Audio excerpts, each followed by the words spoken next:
Hi hello नमस्कार. कशा आहात सर्वजण? मस्त मजेत. तर बघा, आज आम्ही चाललो होतो ज्योतिबाला. जाता जाता मध्येच आम्हाला एक मोठा समुद्र दिसला. म्हणजे नदीच आहे ती, पण एवढ्या त्या नदीमध्ये समुद्रासारखा मोठ्या मोठ्या लाटा येत होता की आम्ही थोडंसं थांबून तिथं फोटो काढला.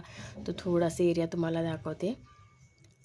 माझे मिस्टर पण आहेत, त्यांनी पण फोटो काढला, मी पण काढला. कारण पाणी बघून असं वाटत होतं कुठल्या समुद्रामध्ये आलो. इतकं सुंदर पाणी, अशा जोर मोठ्या मोठ्या लाटा वगैरे येत होत्या.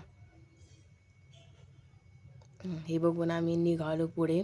जाताना मस्त हिरवीगार सगळं दिसत होतं, त्याच्यामुळे म्हटलं थोडंसं शूट करूया. पावसाळ्यात इतकं सुंदर वाटत होतं वातावरण, हिरवं हिरवं गार, इतकं छान वातावरण पण मस्त झालेलं होतं. पुढेच पूल बांधायचं काम पण चालू आहे, ते पण अर्ध्यावट होतं, ते पण दाखवते. इथे पूल बांधायला लागलेत. हे बघा, हा निसर्ग, शेती वेती किती छान वाटतो ना.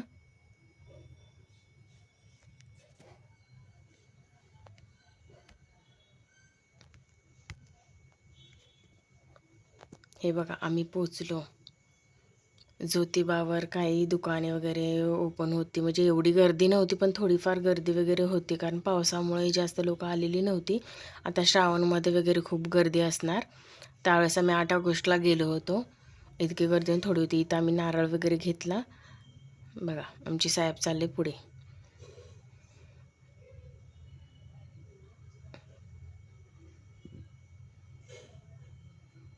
बघा, ती गेली पुढे आणि परत म्हणतात तू दिसत नाही, म्हणून मला परत त्यांनी ओटी दिली आणि पुढे जायला सांगितलं, आणि ते माझा व्हिडिओ काढत होते. हे बघा मंदिर, ज्योतिबा मंदिर.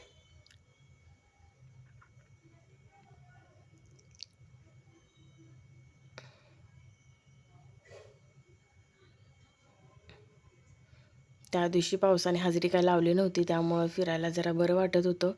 पण सगळीकडे कामं चालत असल्यामुळे एवढं काही हे वाटलेलं नाही, कारण पाठीमागच्या ठिकाणी सगळीकडे कामं चालू होती तिथे. हे बघा, हे बाहेरून वगैरे लोक आलेली होती. हे बघा, इथे सगळे पडलेलेच वगैरे आहेत.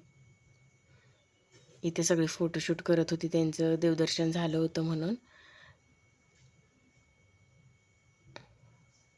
हे बघा, इथे ज्योतिबाचा गुलाल आणि नारळ उधळतात सगळे. मी थोडंसं इथे फोटो वगैरे काढले. आम्ही पण नारळ वगैरे उधळलं, ते काय शूट त्यांनी घेतलेलं नाही. हां, मग आम्ही गेलो पुढे. हे बघा, इथे पण प्रसाद वगैरे होतो. इथे इथे पण काम चालू आहे सगळे.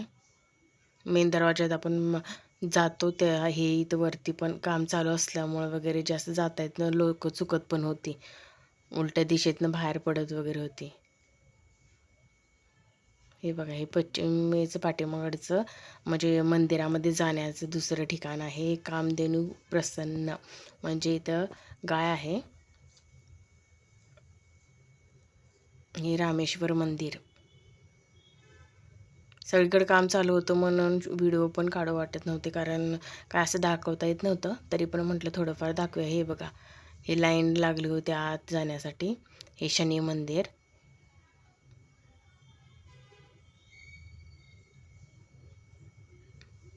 हे इथे बघा, ज्योतिबाचं मंदिर. ज्योतिबा इथून दिसतात. खालनं जास्त आम्ही लाईनीमध्ये लागून गेलो नव्हतो, म्हणून आम्ही वरनंच हे केलं. इथं नारळ सोलत होती आमची साहेब, उभारले होते, कारण त्यांना देतच नव्हता सोलून लवकर. हे दत्ताचं मंदिर.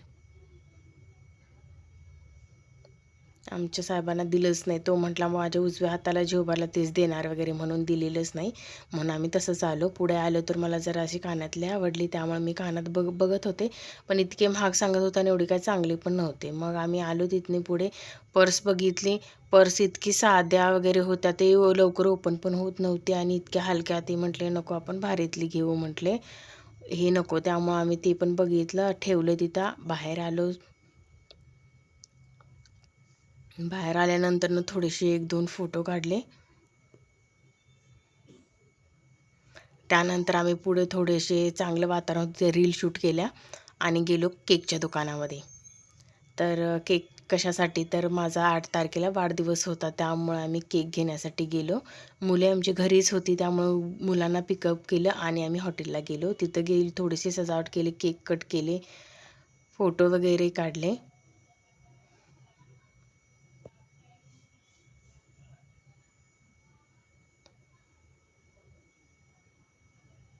त्यानंतर आम्ही ऑर्डर दिली. ऑर्डर आमची यायची होती, त्यामुळं आम्ही मायलेकी वगैरे फोटोशूट करत बसलो होतो. कारण जोपर्यंत ऑर्डर येत नाही तोपर्यंत आपण काहीतरी पाहिजे ना, त्यामुळे आम्ही असे फोटो वगैरे काढत बसलेलो होतो. हे बघा निळे फुलेच्या आधारावर हे त्यानंतर सगळं आमची हॉटेल ऑर्डर बनलेलं आली, आहे. आम्ही जेवलो त्यांचेच वगैरे. फोटो वगैरे आतमध्ये आहे. कडक लक्ष्मी तिथे झोकाळा आहे, त्यानंतर तुळस आहे, म्हैस आहे. गावाकडचं वगैरे त्याच्या पिक्चरमधलं दाखवण्याचा प्रयत्न केलेला आहे. व्हिडिओ आवडला तर लाईक, शेअर आणि सबस्क्राईब.